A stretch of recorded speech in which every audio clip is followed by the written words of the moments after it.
clockwork. Starting at 7 a.m.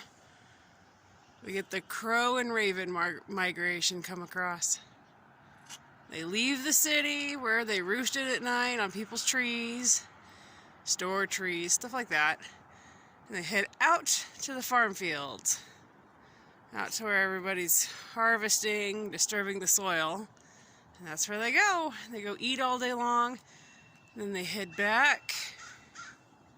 Every evening they head back and take up shop roosting in trees, neighborhoods, stores.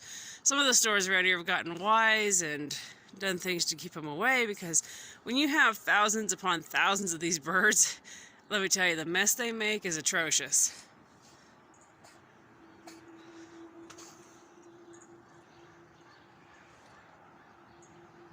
As far as you can see, the column goes.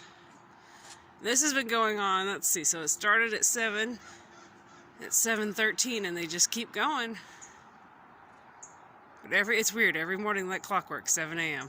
I mean, it changes a little bit as the sun will change the day, but within just a few minutes of 7, today it was 7 on the dot.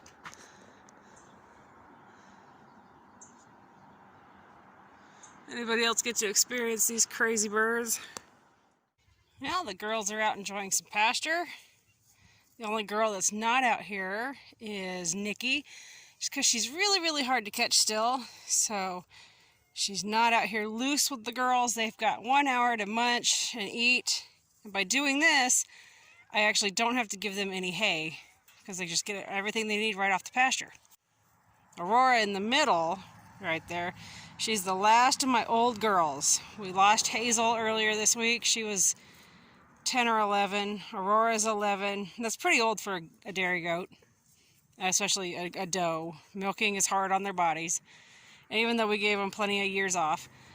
And so we've come to a hard decision, but Aurora will stay here and she'll retire. And we'll keep Piglet, because that's John's goatee. Kelly here, we're going to be selling. She'll be sold. We don't need her. We don't use her. And then we're actually selling off our La Mancha buck and 3 other goats. And so all we'll have left is Aurora over there, Piglet there, Nikki, and Mr. Piggy. I think that's it. Yeah, it's crazy. We're cutting back big time. We're going to focus on the Nigerians. And that's what Piglet right there, the short goat, that's what she is. They have a higher butterfat. They're a hardier breed goat, usually, not always, but usually a hardier breed. They're pretty resistant to pests and disease, usually.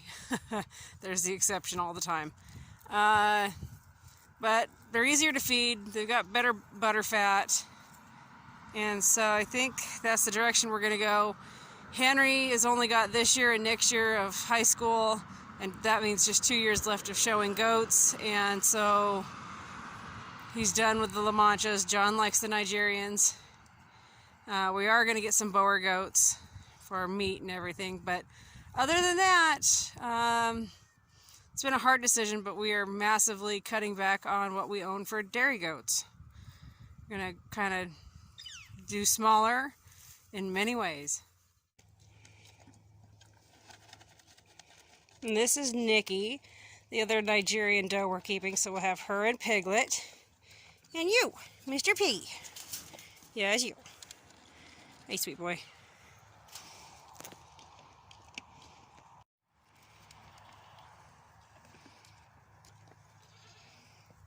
You want your grain? You gotta hold on a minute. She's got hers first. We give the goats a grain and then a supplement with prebiotics, probiotics, and other minerals in it.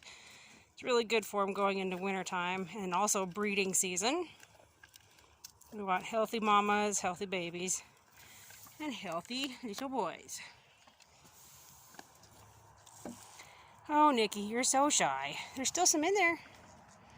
Look, there's still some in there. Been cleaning pens. They said we've got snow possibly coming this weekend, most likely rain, so I'm cleaning their pens. That's all you got. But got 2 pens stripped, 2 more to go on this side. Hey, Jumpy, look, there's no more. You ate all of it. Goats will find every single last crumb because they know they had to have missed something.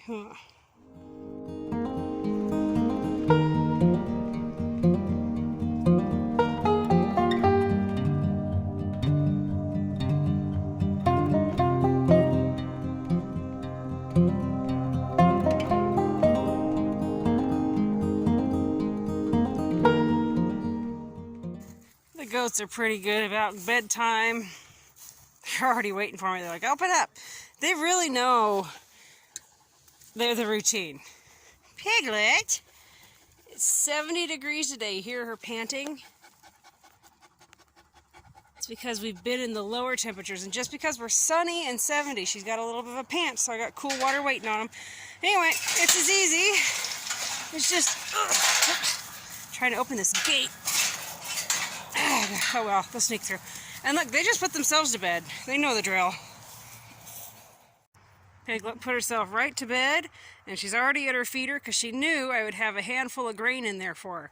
Something as simple as that, something that's a reward for when they go back to their pen, is the quickest way to build up a routine in a goat. They are very, very food motivated. It's very rare that you have a goat that's not food motivated.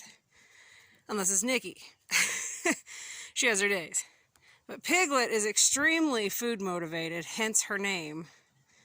And so she knew, come right on in here, there'd be a handful of grain. She hasn't touched her water yet, but it's nice and clean and waiting for her.